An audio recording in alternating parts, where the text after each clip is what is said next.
You've finally done it. You've finally decided to take the great leap and plunge yourself into the fantastic world of art. Congrats and welcome.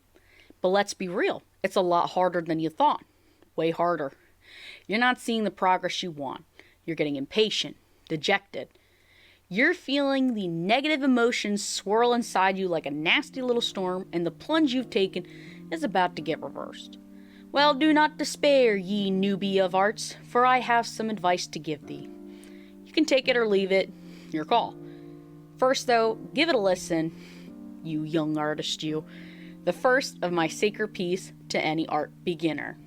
Hello, I'm Mo Sugars, an artist and illustrator who's been at this for a while. Maybe not on YouTube as much, but that doesn't really matter here. First off, what's an art beginner?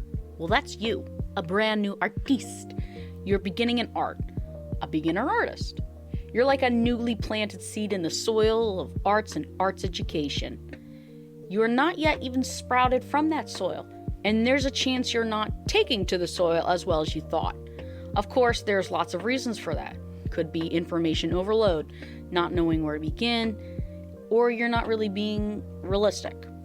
That's where I want to introduce my first sacred P, practicality. When approaching art, really at any level, you need to have practical expectations. If you've never picked up a pencil before with the intention of drawing something other than a doodle in a notebook, then the odds are that you're not going to produce the next Mona Lisa on your first try. Not unless you're a prodigy, which is like 1 in 5 to 10 million people, if even that. Odds are more likely that you are not. When you start out making artwork, the results aren't always going to be how you expect them to be. You had a higher expectation, maybe even one that's unrealistic. You just weren't being practical about it. Even the artists that you admire, historically or online in the digital age, aren't always pleased with what they've made either. The idea they begin with isn't exactly what resulted from their endeavor. Yes, I know that these artists may have had years, and even their mistakes look amazing. Having an idea, a goal for your art is ideal. It's something to strive for, of course, yet it can also hinder you from actually doing the art itself because you get dejected, unmotivated, impatient, trapped, frustrated, and all the other emotions of not accomplishing what you set out to do. If you say it's gonna look like crap, then the likelihood is it will turn out like crap, no matter what you did, what you do. It's kind of likely. Just remember these words. Self-fulfilling prophecy. Long story short, be a little kinder to yourself when you first start out. Instead, think about being practical with your art with some mindful questions like these. What is your current skill level? Absolute beginner, intermediate? Where do you stand on your artistic journey, level-wise? Having an understanding of this goes a long way, because it requires you to be both practical and honest about your level. Even I have to look at my own art and skill level and be honest about where I stand. What are my weaknesses? What are my strengths? What can I improve, and how have I improved? Then I can start moving forward. Another question is, what are your short-term goals? What are your long-term goals? How short is short and how long is long? Are we looking at years and years and years down the line, or are we looking at next week? Heck, are we even looking at the next few days? Take a serious look about where your goals are, or what they are. Set small goals and large goals, working smaller then to larger, little by little. One step at a time.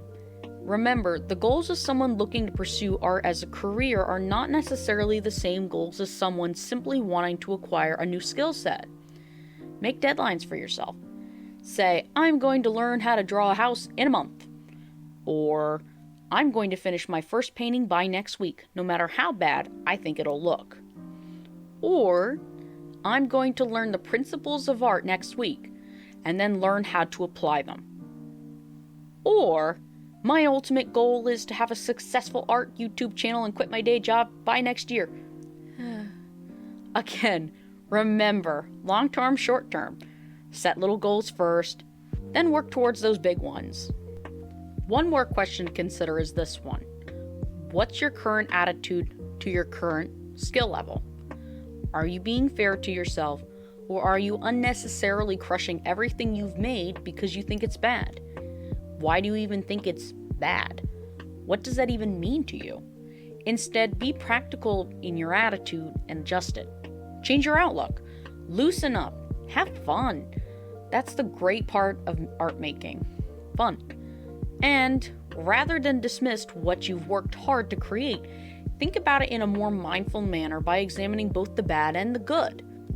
My dog looks like a pickle run over by a car is not exactly constructive. Yes, I know.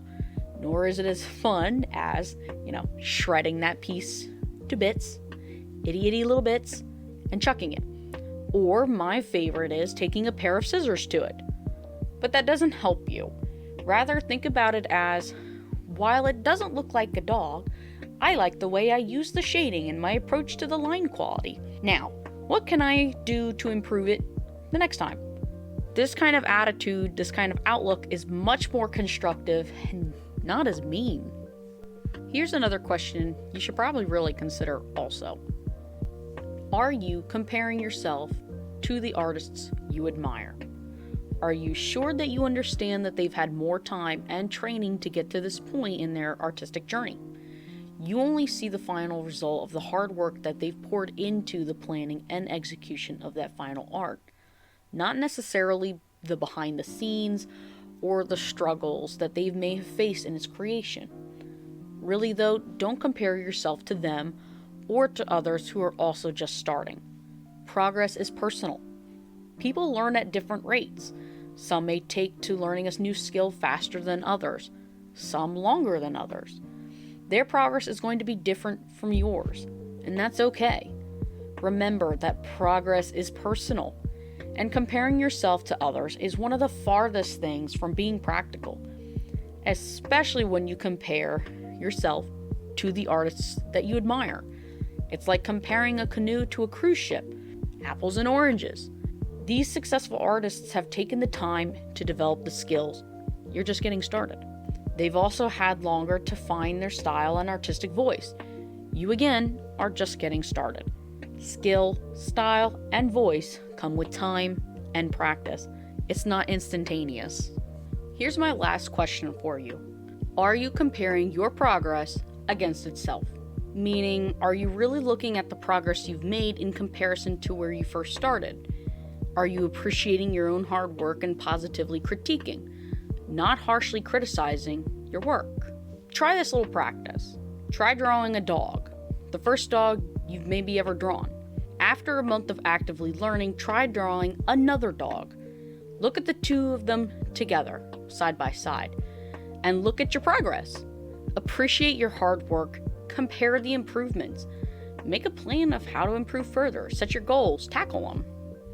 So, you new artist you, in short, just be practical in your expectations about your progress and be kind to yourself and your creations. The seed in that soil of art and art education is growing. Art is a long-term game. It takes a while to learn and grow. Don't so harshly criticize your own progress that you want to quit. That's not fair to you. Ask yourself meaningful questions. Critique, not criticize, and change your outlook about your journey. Remember, you finally started. You've got the courage, you've got the drive, and the willingness to pursue this. Again, just be practical about it. Be kind, be fair to yourself, and be patient. But I'll talk about patience, another of my sacred P's, in another video. Until then, make art and have fun. If you liked this video, please consider dropping a like or maybe a comment in the comment section below about what your advice is for any new beginner in that great artistic journey. Until then, see ya.